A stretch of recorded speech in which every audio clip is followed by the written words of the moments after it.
बहुत साल पहले उत्तर भारत के एक छोटे से गांव रामपुर के किनारे एक पुरानी हवेली खंडहर बन चुकी थी। गांव वाले उसे शापित हवेली कहते थे। कहा जाता था कि वहां रात को अजीब अजीब आवाजें आती हैं। कभी किसी औरत की चीख तो कभी बच्चों की हंसी। किसी ने भी कभी उस हवेली में रात बिताने की हिम्मत नहीं की थी।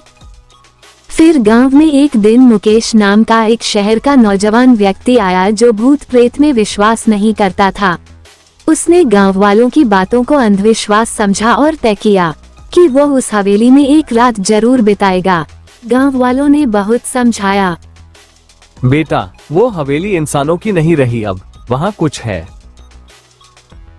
पर राजीव हंसकर बोला, मैं सिर्फ एक रात बिताऊंगा, फिर देखता हूँ क्या होता है। अगली रात मुकेश एक टॉर्च और कैमरा लेकर हवेली में चला गया। हवेली की दीवारें टूटी हुई थीं। हर कोने में जाले और अजीब सी ठंडक थी, जैसे वहां कोई अनदेखा साया हो। मुकेश ने कैमरा ऑन किया और चारों ओर रिकॉर्ड करने लगा।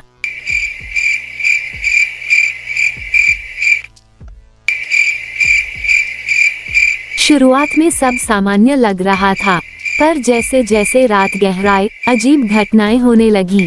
टॉर्च बार बार बंद होने लगी, दीवारों से खुरचने की आवाजें आने लगी।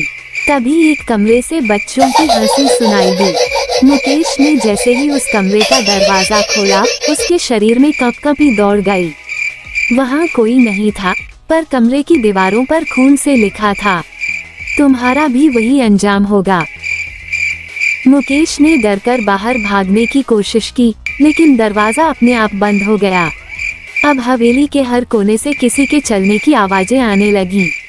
वह दीवार से सटा खड़ा रहा जब एक ठंडी हवा उसके पीछे से गुजरी और एक स्त्री की धीमी आवाज सुनाई दी, अब तुम हमारे साथ रहोगे। सुबह गांव वाले हवेली के पास गए तो देखा दरवाजा खुला था, पर अंदर मुकेश कहीं नहीं था। केवल उसका कैमरा फर्श पर टूटा पड़ा था, जिसमें आखिरी दृश्य था। मुकेश की आंखें डर से फटी हुई और पीछे एक साया जो धीरे धीरे उसकी ओर बढ़ रहा था। उस दिन के बाद से कोई भी उस हवेली के पास नहीं गया। कहते हैं आज भी रात को हवेली से एक नए आदमी की चीख सुनाई देती है। शायद राजीव अब अकेला नहीं रहा। कहानी से सीख, कुछ रहस्य को रहस्य ही रहने दो। हर दरवाजा खोलना जरूरी नहीं होता।